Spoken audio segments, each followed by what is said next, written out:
ನಮಸ್ಕಾರ, ದೇವರಾಜು ಶಿವಪುರ ಯೂಟ್ಯೂಬ್ ಚಾನಲ್ಗೆ ಸ್ವಾಗತ. ಈ ಒಂದು ವಿಡಿಯೋದಲ್ಲಿ 7ನೇ ತರಗತಿ ಗಣಿತ ಭಾಗ 1 ರೇಖೆಗಳು ಮತ್ತು ಕೋನಗಳ ಪಾಠದ 2ನೇ ವಿಡಿಯೋ ಅಂದ್ರೆ ಅಭ್ಯಾಸ 5.2 ವಿಡಿಯೋವನ್ನು ನೋಡ್ತಕ್ಕಂಥ ಒಂದು ಸಂದರ್ಭದಲ್ಲಿ ನೀವು ಪಠ್ಯಪುಸ್ತಕದ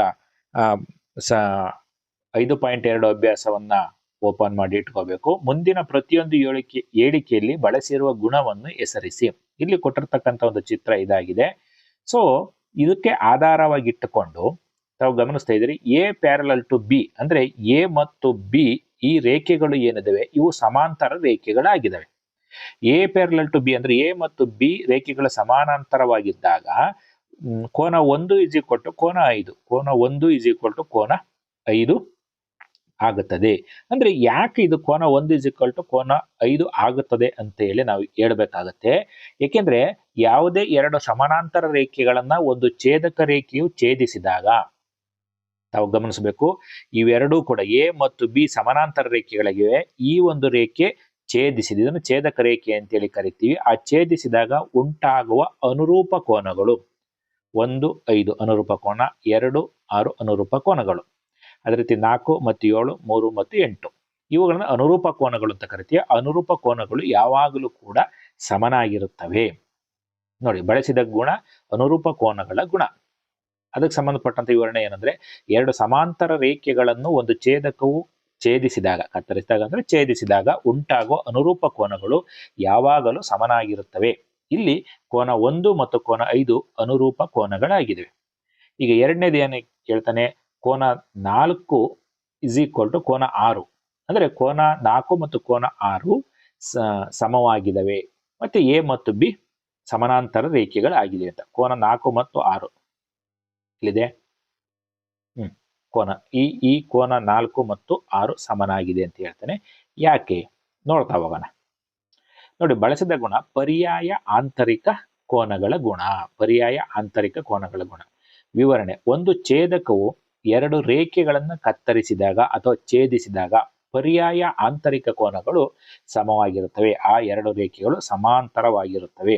ಅಂದ್ರೆ ಇಲ್ಲಿ ಎರಡು ರೇಖೆಗಳು ಕೂಡ ಸಮಾನಾಂತರವಾಗಿದ್ದಾವೆ. ಯಾವುವು? ಎ ಮತ್ತು ಬಿ ಸಮಾನಾಂತರವಾಗಿವೆ. ಒಂದು ರೇಖೆಯು ಛೇದಿಸಿದಾಗ ಉಂಟಾಗುವ ಪರ್ಯಾಯ ಆಂತರಿಕ ಕೋನಗಳು ಸಮನಾಗಿರುತ್ತವೆ. ಹಾಗಾಗಿ ಕೋನ 4 ಮತ್ತು ಕೋನ 6 ಸಮನಾಗಿರುತ್ತವೆ. ಗಮನಿಸ್ತೇವೆ. ಇನ್ನ ಮೂರನೆಯ ಪ್ರಶ್ನೆ, ಕೋನ 4 ಪ್ಲಸ್ ಕೋನ 5 is equal to 180 degree. A parallel to B ಅಂದ್ರೆ ಎ ಮತ್ತು ಬಿ ಸಮಾನಾಂತರವಾಗಿದ್ದಾಗ 4 ಮತ್ತು 5 ತಾವು ಗಮನಿಸ್ತಾ ಇದ್ರಿ, ಕೋನ 4 ಮತ್ತು ಕೋನ 5 ಸಮನಾಗಿದ್ದಾವೆ. ಅಲ್ಲ, ಕೋನ 4 ಮತ್ತು 5 180 ಡಿಗ್ರಿಗೆ ಸಮನಾಗಿದೆ ಅಂತ ಹೇಳ್ತಾನೆ. ಏನು? ಯಾಕೆ? ಛೇದಕದ ಒಂದೇ ಪಾರ್ಶ್ವದಲ್ಲಿರುವ ಆಂತರಿಕ ಕೋನಗಳ ಮೊತ್ತ 180 ಡಿಗ್ರಿಗೆ ಸಮನಾಗಿರುತ್ತೆ. ನೋಡಿ, ಇವೆರಡೂ ಕೂಡ ಎ ಮತ್ತು ಬಿ ಸಮಾನಾಂತರ ರೇಖೆಗಳು. ಇದು ಒಂದು ಛೇದಕ ರೇಖೆ. ಈ ಛೇದಕ ರೇಖೆ ಒಂದೇ ಪಾರ್ಶ್ವ ಅಂದ್ರೆ ಒಂದೇ ಕಡೆ ಇರತಕ್ಕಂಥ ಆಂತರಿಕ ಕೋನಗಳು 180 ಡಿಗ್ರಿಗೆ ಸಮ ಆಗಿರ್ತವೆ. ಹಾಗಾಗಿ ಕೋನ 4 ಪ್ಲಸ್ ಕೋನ 5 ಇಸ್ ಈಕ್ವಲ್ ಟು 180 ಡಿಗ್ರಿ ಸಮವಾಗಿರುತ್ತದೆ ಅಂತ ಹೇಳ್ತಾರೆ. ಒಂದು ಛೇದಕವು ಎರಡು ರೇಖೆಗಳನ್ನ ಛೇದಿಸಿದಾಗ ಛೇದಕದ ಒಂದೇ ಬದಿಲಿರುವ ಆಂತರಿಕ ಕೋನಗಳ ಮೊತ್ತ 180 ಡಿಗ್ರಿಗೆ ಸಮವಾಗಿರುತ್ತವೆ. ಆ ಎರಡು ರೇಖೆಗಳು ಪರಸ್ಪರ ಸಮಾನಾಂತರವಾಗಿದ್ದಾಗ. ನೆಕ್ಸ್ಟ್ ಎರಡನೇ ಪ್ರಶ್ನೆ, ಚಿತ್ರದಲ್ಲಿ ನೋಡಿ, ಪಠ್ಯಪುಸ್ತಕದಲ್ಲಿ ಪ್ರಶ್ನೆ 2 ಏನು ಕೊಟ್ಟಿದ್ದಾರೆ, ಚಿತ್ರದಲ್ಲಿ ಮುಂದಿನವುಗಳನ್ನು ಗುರುತಿಸಿ ಅಂತೇಳಿ. ಅಲ್ಲಿ ಒಂದನೇದು ಅನುರೂಪ ಕೋನಗಳ ಜೋಡಿ, ಪರ್ಯಾಯ ಅಂತರ್ಕೋನಗಳ ಜೋಡಿ, ಛೇದಕದ ಒಂದೇ ಪಾರ್ಶ್ವದಲ್ಲಿರುವ ಅಂತರ್ಕೋನಗಳ ಜೋಡಿ, ಶೃಂಗಾಭಿಮುಖ ಕೋನಗಳ ಜೋಡಿ. ನೋಡಿ, ತಾವು ಇಲ್ಲಿ ನೋಡ್ತಾ ಇದ್ದೀರಿ, ಎ ಮತ್ತು ಬಿ ಸಮಾಂತರ ರೇಖೆಗಳು ಸಿ ಎಂಬ ಛೇದಕ ರೇಖೆ ಛೇದಿಸಿದೆ. ಎ ಮತ್ತು ಬಿ ಸಮಾನಾಂತರ ರೇಖೆಗಳಾಗಿದ್ದಾವೆ. ಈ ಸಮಾನಾಂತರ ರೇಖೆಗಳನ್ನ ಸಿ ಎಂಬತಕ್ಕಂಥ ಒಂದು ಛೇದಕ ಛೇದಿಸಿ. ಇಂಥ ಸಂದರ್ಭದಲ್ಲಿ ಅನುರೂಪ ಕೋನಗಳ ಜೋಡಿಗಳನ್ನ ನಾವು ಬರಿಬೇಕಾಗಿದೆ. ಅನುರೂಪ ಕೋನಗಳನ್ನ ಯಾವ್ಯಾವು ಅಂತಕ್ಕಂಥದ್ದನ್ನ ನೋಡಿ. ಕೋನ 1 ಮತ್ತು ಕೋನ 5, ಕೋನ 2 ಮತ್ತು ಕೋನ 6, ಕೋನ 4 ಮತ್ತು ಕೋನ 8, ಕೋನ 3 ಮತ್ತು ಕೋನ 7. ನೀವು ಚಿತ್ರವನ್ನು ಒಂದ್ಸರಿ ಗಮನಿಸಿ. ನೋಡಿ, ಅನುರೂಪ ಕೋನಗಳು ಅಂದ್ರೆ ಎರಡು ಸಮಾನಾಂತರ ರೇಖೆಗಳನ್ನ ಒಂದು ಛೇದಕ ರೇಖೆಯು ಛೇದಿಸಿದಾಗ ಅನುರೂಪ ಸ್ಥಾನದಲ್ಲಿರ್ತಕ್ಕಂಥ ಕೋನಗಳ ಅಳತೆ ಏನಾಗಿರುತ್ತೆ, ಸಮ ಆಗಿರುತ್ತದೆ. ಕೋನ 1 ಮತ್ತು ಕೋನ 5 ಸಮನಾಗಿರುತ್ತೆ. 1 ಮತ್ತು 5, ಕೋನ 1 ಮತ್ತು ಕೋನ 5 ಸಮನಾಗಿರುತ್ತೆ. ಕೋನ 2 ಮತ್ತು ಕೋನ 6, 2, 6 ಅನುರೂಪ ಸ್ಥಾನದಲ್ಲಿರ್ತಕ್ಕಂಥ. 4 ಮತ್ತು 8, ಕೋನ 4 ಮತ್ತು 8, ಕೋನ 3 ಮತ್ತು ಕೋನ 7 ಇವುಗಳನ್ನ ಅನುರೂಪ ಕೋನಗಳ ಜೋಡಿ ಅಂತೇಳಿ ಕರಿತೀವಿ. ಅವು ಸಮನಾಗಿರುತ್ತವೆ. ಇಲ್ಲಿ ಅವನು ಅನುರೂಪ ಕೋನಗಳನ್ನು ಹೇಳಿ ಅಂತ ಹೇಳಿದ್ದಾನೆ. ಅವುಗಳ ಗುಣಗಳೇನೇನಲ್ಲ, ಪರ್ಯಾಯ ಅಂತರ್ಕೋನಗಳ ಜೋಡಿ. ಪರ್ಯಾಯ ಅಂತರ್ಕೋನಗಳ ಜೋಡಿ. ಈ ಕೋನಗಳು ಸಮಾಂತರ ರೇಖೆಗಳ ನಡುವೆ ಮತ್ತು ಛೇದಕದ ವಿರುದ್ಧ ಬದಿಗಳಲ್ಲಿ. ಛೇದಕದ ವಿರುದ್ಧ ಬದಿ ಅಂತ ಅಂದ್ರೆ ಇದೆ. ಈ ಎರಡು ಸಮಾಂತರ ರೇಖೆಗಳ ಮಧ್ಯದಲ್ಲಿ ಮತ್ತು ಛೇದಕದ ವಿರುದ್ಧ ಬದಿಯಲ್ಲಿರ್ತಕ್ಕಂಥವುಗಳನ್ನ ನಾವು ಪರ್ಯಾಯ ಅಂತರ್ಕೋನಗಳು ಅಂತೇಳಿ ಕರಿತೀವಿ. ಯಾವ್ಯಾವ ಪರ್ಯಾಯ ಅಂತರ್ಕೋನಗಳು? ಕೋನ 3 ಮತ್ತು ಕೋನ 5, ಕೋನ 2 ಮತ್ತು ಕೋನ 8 ಇವುಗಳನ್ನ ಪರ್ಯಾಯ ಅಂತರ್ಕೋನಗಳು ಅಂತೇಳಿ ಕರಿತೀವಿ. ಮೂರನೇ ಪ್ರಶ್ನೆ ಅದಕ್ಕೆ ಸಂಬಂಧಪಟ್ಟಂತೆ ಛೇದಕದ ಒಂದೇ ಪಾರ್ಶ್ವದಲ್ಲಿರುವ ಅಂತರ್ಕೋನಗಳ ಜೋಡಿ. ಛೇದಕದ ಒಂದೇ ಪಾರ್ಶ್ವದಲ್ಲಿರುವ ಅಂತರ್ಕೋನಗಳ ಜೋಡಿ. ಈ ಕೋನಗಳು ನೋಡಿ, ಕೋನ 3 ಮತ್ತು ಕೋನ 8, ಕೋನ 2 ಮತ್ತು ಕೋನ 5. ನಾನು ಆಗ್ಲೇ ಹಿಂದೆ ಹೇಳಿದಾಗ ಇಲ್ಲಿ ಎರಡು ಸಮಾಂತರ ರೇಖೆಗಳನ್ನು ಛೇದಕ ರೇಖೆ ಛೇದಿಸಿದಾಗ ಉಂಟಾಗುವ ಅಂತರ್ಕೋನಗಳೇನಿದೆ, ಅಂತರ್ಕೋನಗಳ ಮೊತ್ತ 180 ಡಿಗ್ರಿಗೆ ಸಮ ಆಗಿರ್ತದೆ. ಈ ಚಿತ್ರದಲ್ಲಿ ಕೋನ 3 ಮತ್ತು ಕೋನ 8, ಕೋನ 2 ಮತ್ತು ಕೋನ 5 ಇವುಗಳನ್ನ ಒಂದೇ ಪಾರ್ಶ್ವದಲ್ಲಿರುವ ಅಂತರ್ಕೋನಗಳ ಜೋಡಿ ಅಂತೇಳಿ ಕರಿತೀವಿ. ನೀವು ಚಿತ್ರವನ್ನು ನೋಡಿ. ಒಂದೇ ಪಾರ್ಶ್ವದಲ್ಲಿರ್ತಕ್ಕಂಥ ಅಂತರ್ಕೋನಗಳು 3 ಮತ್ತು ಕೋನ 8 ಒಂದೇ ಪಾರ್ಶ್ವದಲ್ಲಿ ಅಂತರಕ ಕೋನಗಳು. ಕೋನ 2 ಮತ್ತು ಕೋನ 5 ನೋಡಿ. ಅದರಲ್ಲಿ ಕೋನ 4 ಮತ್ತು ಕೋನ ಒಂದೇ ಪಾರ್ಶ್ವದಲ್ಲಿರುವ ಬಾಹ್ಯ ಕೋನಗಳು ಅಂತ ಕರಿತೀವಿ. ಕೋನ 1 ಮತ್ತು ಕೋನ 6 ಕೂಡ ಒಂದೇ ಪಾರ್ಶ್ವದಲ್ಲಿರ್ತಕ್ಕಂಥ ಬಾಹ್ಯ ಕೋನಗಳು. ಸೊ ಮುಂದಿನ ಪ್ರಶ್ನೆ ಶೃಂಗಾಭಿಮುಖ ಕೋನಗಳು. ಶೃಂಗಾಭಿಮುಖ ಕೋನಗಳನ್ನ ನೋಡ್ತಾ ಹೋಗೋಣ. ನೋಡಿ, ಶೃಂಗಾಭಿಮುಖ ಕೋನಗಳು ನೋಡಿ, ಎರಡು ರೇಖೆಗಳು ಪರಸ್ಪರ ಛೇದಿಸಿದಾಗ ಉಂಟಾಗೋ ಅಭಿಮುಖ ಕೋನಗಳು. ಅಭಿಮುಖ ಕೋನ ಅಂದ್ರೆ ಮೀನ್ಸ್ ಎದುರು ಬದಲು ಇರ್ತಕ್ಕಂಥ. ಇಲ್ಲಿ ಕೋನ 1 ಮತ್ತು ಕೋನ 3 ಶೃಂಗಾಭಿಮುಖ ಕೋನ ಆಗಿದೆ. ಮತ್ತೆ ಕೋನ 4 ಮತ್ತು ಕೋನ 2 ಶೃಂಗಾಭಿಮುಖ ಕೋನ ಆಗಿದ್ದಾವೆ. ನಂತರ ಕೋನ 7 ಮತ್ತು ಕೋನ 5, ಕೋನ 8 ಮತ್ತು ಕೋನ 6 ಇವೆಲ್ಲವೂ ಕೂಡ ಶೃಂಗಾಭಿಮುಖ ಕೋನಗಳಾಗಿದೆ. ಮತ್ತೊಮ್ಮೆ ಆ ಚಿತ್ರವನ್ನೊಂದ್ಸರಿ ನೋಡಿಬಿಟ್ರೆ ನಿಮಗೆ ಕ್ಲಾರಿಟಿ ಸಿಗ್ತಾ ಹೋಗುತ್ತೆ. ನೋಡಿ, ಈ ಚಿತ್ರದಲ್ಲಿ ತಾವು ಗಮನಿಸ್ತಾ ಇದ್ದೀರಿ ಶೃಂಗಾಭಿಮುಖ ಕೋನಗಳು ಅಂತ ಅಂದ್ರೆ ನೋಡಿ, ಕೋನ 1 ಈ ಕೋನಕ್ಕೆ ಈ ಕೋನ 3 ಅಭಿಮುಖವಾಗಿದ್ದಾವೆ. ಅಂದ್ರೆ ಶೃಂಗದಲ್ಲಿ ಅಭಿಮುಖ ಆಗಿರ್ತಕ್ಕಂಥವು. ಕೋನ 4ಕ್ಕೆ ಕೋನ 2 ಶೃಂಗಾಭಿಮುಖ, ಕೋನ 5ಕ್ಕೆ ಕೋನ 7 ಶೃಂಗಾಭಿಮುಖ, ಕೋನ 8ಕ್ಕೆ ಕೋನ 6 ಶೃಂಗಾಭಿಮುಖ. ಶೃಂಗಾಭಿಮುಖ ಕೋನಗಳ ಅಳತೆ ಯಾವಾಗಲೂ ಕೂಡ ಸಮ ಆಗಿರುತ್ತವೆ. ಇದು ಮುಂದೆ ಬರುತ್ತೆ. ನೆಕ್ಸ್ಟ್ ಚಿತ್ರದಲ್ಲಿ ಶೃಂಗಾಭಿಮುಖ ಕೋನಗಳ ಅಳತೆಗಳ ಬಗ್ಗೆ ನಮಗೆ ಬರ್ತಾ ಹೋಗುತ್ತೆ. ನೀವು ಪಠ್ಯ ಪುಸ್ತಕ ಗಮನಿಸ್ತಾ ಇದ್ದೀರಿ. ಮೂರನೇ ಪ್ರಶ್ನೆ, ಚಿತ್ರದಲ್ಲಿ ಪಿ ಪ್ಯಾರಲಲ್ ಟು ಕ್ಯೂ ಅಂದ್ರೆ ಪಿ ಮತ್ತು ಕ್ಯೂ ಸಮಾಂತರ ರೇಖೆಗಳಾಗಿದೆ. ಇದರಲ್ಲಿ ಗೊತ್ತಿಲ್ಲದ ಕೋನಗಳನ್ನ ಕಂಡುಹಿಡಿಯಿರಿ ಅಂತೇಳಿ ಇಲ್ಲಿ ಒಂದು ಚಿತ್ರವನ್ನ ಕೊಟ್ಟಿದ್ದಾನೆ. ಗೊತ್ತಿಲ್ಲದ ABCDEF ಅಳತೆಗಳನ್ನ ನೋಡಿ. ಇದೊಂದು ಚಿತ್ರವನ್ನ ಪಠ್ಯ ಪುಸ್ತಕದಲ್ಲಿ ಕೊಟ್ಟಿದ್ದಾರೆ. ಇಲ್ಲಿ ಒಂದೇ ಒಂದು ಕೋನದ ಅಳತೆಯನ್ನು ಮಾತ್ರ ಕೊಟ್ಟವ್ರೆ. ಇನ್ನು ಉಳಿದಂತೆ ಈ ಕೋನವನ್ನ ಅಳತೆಯನ್ನ ಆಧಾರವಾಗಿಟ್ಟುಕೊಂಡು ನಾವು EFABCD ಒಟ್ಟು 6 ಕೋನಗಳ ಅಳತೆಯನ್ನ ಕಂಡು ಹಿಡಿಯಬೇಕು. ನೋಡಿ, ನಾನು ಈ ಚಿತ್ರವನ್ನ ಪಿ ಮತ್ತು ಕ್ಯೂ ಅವನು ಹೇಳಿದ್ದಾನೆ ಸಮಾನಾಂತರ ರೇಖೆಗಳು ಅಂತೇಳಿ ಹೇಳಿದ್ದಾನೆ. ಪಿ ಪ್ಯಾರಲ್ ಟು ಕ್ಯೂ ಸಮಾನಾಂತರ ರೇಖೆಗಳಾಗಿದ್ದಾವೆ. ಅದೇ ಚಿತ್ರವನ್ನ ನಾನು ಸ್ವಲ್ಪ ಈ ರೀತಿ ತಿರುಗಿಸಿದ್ದೀನಿ ನೋಡಿ. ಪಿ ಮತ್ತು ಕ್ಯೂ ಇಲ್ಲಿ ಬಂದಿದೆ. ಪಿ ಮತ್ತು ಕ್ಯೂ ಚಿತ್ರವನ್ನ ಈ ರೀತಿ ತಿರುಗಿಸಿದ್ದೇನೆ. ಮೇಲ್ಗಡೆ ಚಿತ್ರವನ್ನ ನೋಡಿ. ನಿಮಗೆ ಸ್ವಲ್ಪ ಅರ್ಥ ಆಗ್ಲಿ ಅಂತೇಳಿ ಹಿಂಗೇನಿದೆ ಚಿತ್ರವನ್ನ ಈ ರೀತಿ ಇದ್ದದನ್ನ ಅಡ್ಡಡ್ಡ ಮಾಡ್ಕೊಂಡಿದ್ದೀನಿ. ಈ ಚಿತ್ರವನ್ನು ಹೀಗೆ ತಿರುಗಿಸಿದ್ದೀನಿ. ನೀವು ಪಠ್ಯ ಪುಸ್ತಕವನ್ನು ಕೂಡ ಈ ರೀತಿ ತಿರುಗಿಸಿ ಇಟ್ಕೊಂಡು ಕುಂತ್ಕೊಂಡು ನೋಡ್ಬೇಕಾಗತ್ತೆ. ಏನು ಕೇಳೋನೆ, ಅವನ ಆಲ್ರೆಡಿ ಈ ಕೋನ ಇದೆಯಲ್ಲ, ಇದು 125 ಡಿಗ್ರಿ ಅಂತ ಹೇಳಿದ್ದಾನೆ. ಈ ಕಂಡಿಡಿರಿ, ಎಫ್ ಕಂಡಿಡಿರಿ, ಎ ಬಿ ಸಿ ಡಿ ಅಂತ ಅವನು ಹೇಳಿದೆ. ನೋಡಿ ಸ್ನೇಹಿತರೆ, ಈ ಕೋನ 125 ಡಿಗ್ರಿ ಆದರೆ ಈ ಇದೆಯಲ್ಲ ಕೋನ, ಇದನ್ನ ನಾವು ಪಾರ್ಶ್ವ ಕೋನ ಅಂತೇಳಿ ಕರಿತೀವಿ. ಅದಕ್ಕಿಂತಲೂ ಮುಖ್ಯವಾಗಿ ಇವುಗಳು ಸರಳ ಯುಗ್ಮಗಳು. ಸರಳ ಯುಗ್ಮಗಳ ಮೊತ್ತ 180 ಡಿಗ್ರಿಗೆ ಸಮ ಆಗಿರುತ್ತದೆ. ಸೊ ಇದು 125 ಇದೆ ಅಂದರೆ ಇದು 55 ಡಿಗ್ರಿ ಇರಬೇಕು. ಯಾಕಂದ್ರೆ 125 ಪ್ಲಸ್ 55 180 ಡಿಗ್ರಿಗೆ ಸಮ ಇರುತ್ತೆ. ಸರಳ ಯುಗ್ಮಗಳು ಮೊತ್ತ 180 ಡಿಗ್ರಿಗೆ ಸಮ ಆಗಿರುತ್ತದೆ. ಸೊ ಹಾಗಾಗಿ ನಾವು 180 ಮೈನಸ್ 125 ಹತ್ರ 5 ಕಳೆದ್ರೆ 5, 7 7 ಕಳೆದ್ರೆ 5, 55 ಡಿಗ್ರಿ ಬರುತ್ತೆ. ಈ ಕೋನ ನಮಗೆ ಸಿಕ್ಕಿ ಹೋಯ್ತು. ಓಕೆನಾ?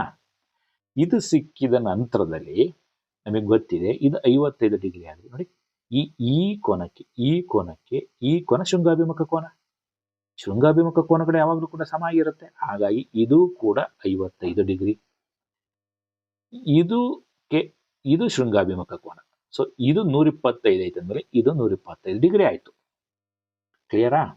ಈಗ ಇಲ್ಲಿ ಬನ್ನಿ, ಈ ಕೋನ ಮತ್ತು ಈ ಕೋನ, ಏಕೆಂದ್ರೆ ಪಿ ಪ್ಯಾರಲಲ್ ಟು ಕ್ಯೂ ಅಂದ್ರೆ ಪಿ ಮತ್ತು ಕ್ಯೂ ರೇಖೆಗಳು ಸಮಾನಾಂತರ ರೇಖೆಗಳಾಗಿದ್ದಾವೆ ಅಂತ ನಾವು ಹೇಳಿರೋದ್ರಿಂದ ಈ ಕೋನ ಅನುರೂಪ ಕೋನಗಳಾಗ್ತವೆ.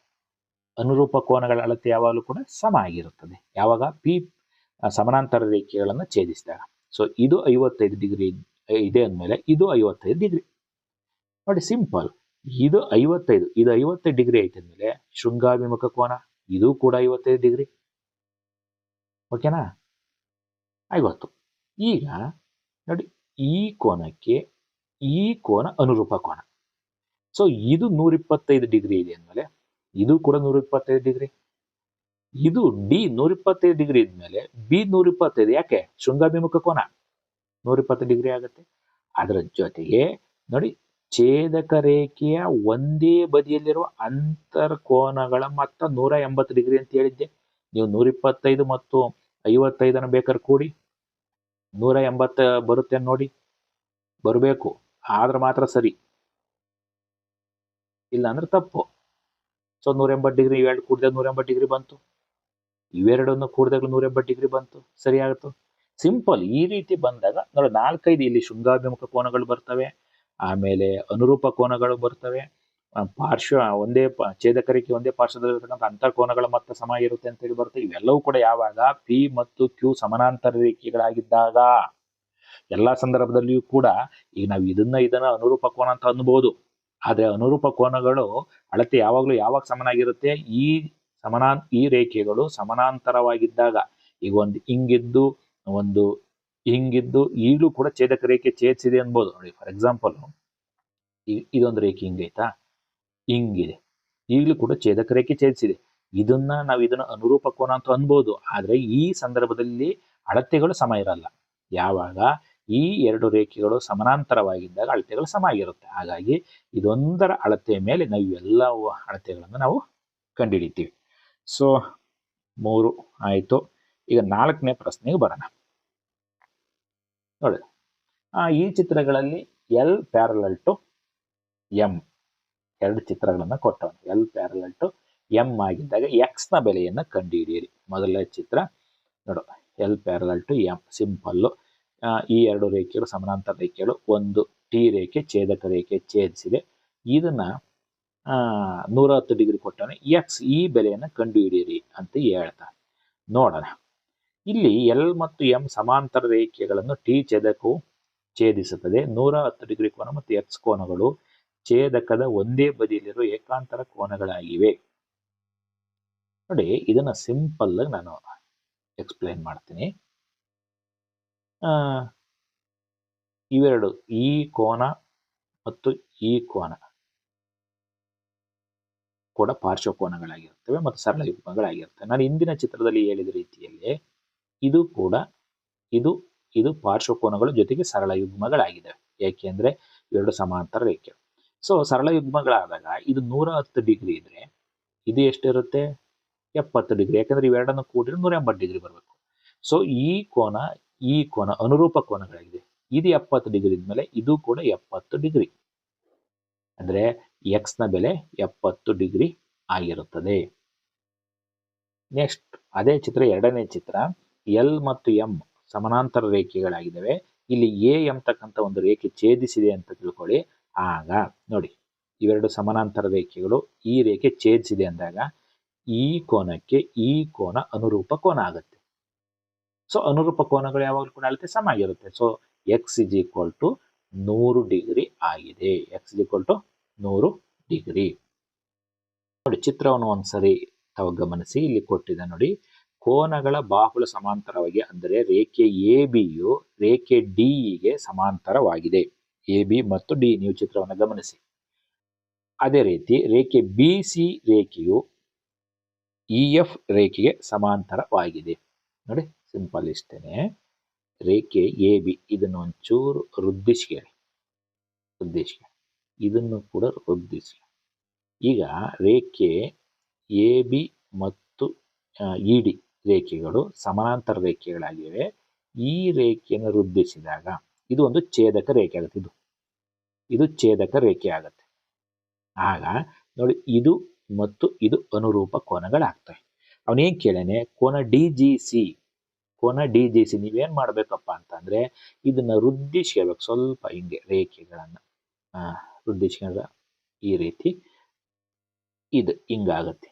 ಆಗ ಇದು ಒಂದು ಛೇದಕ ರೇಖೆ ಆದಾಗ ಇದು ಮತ್ತು ಇದು ಅನುರೂಪ ಕೋನಗಳಾಗುತ್ತೆ. ಸೊ ಇದು 70 ಡಿಗ್ರಿ ಇದ್ಮೇಲೆ ಇದು ಕೂಡ 70 ಡಿಗ್ರಿ ಆಗುತ್ತೆ. ಅಂದ್ರೆ ಕೋನ ಡಿ ಜಿ ಸಿ ಕೂಡ 70 ಡಿಗ್ರಿ ಆಗತ್ತೆ. ಇನ್ನು ಡಿ ಇ ಎಫ್ ಯಾವುದು?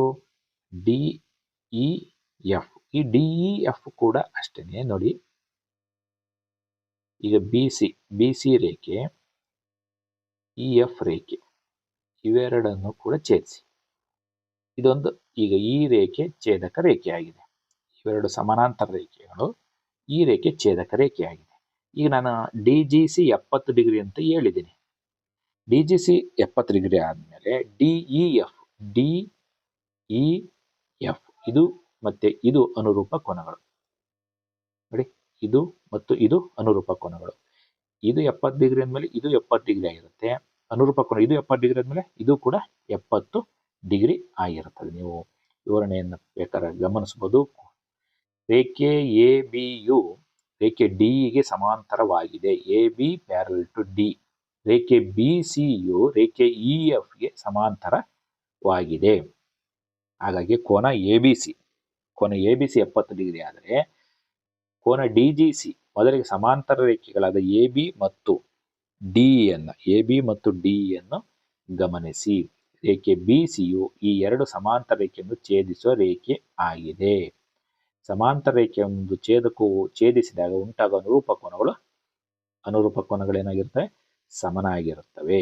ಹಾಗಾಗಿ ಇಲ್ಲಿ ಕೋನ ಎ ಬಿ ಸಿ ಮತ್ತು ಡಿ ಜಿ ಸಿ ಅನುರೂಪ ಕೋನಗಳಾಗಿವೆ. ಆದ್ದರಿಂದ ಕೋನ D G C is equal to A B C. ಕೋನ A B C is equal to 70 degree ಅಂತ ತಿಳಿದಿದೆ. ಆದ್ದರಿಂದ ಕೋನ D G C is equal to 70 degree ಆಗಿದೆ.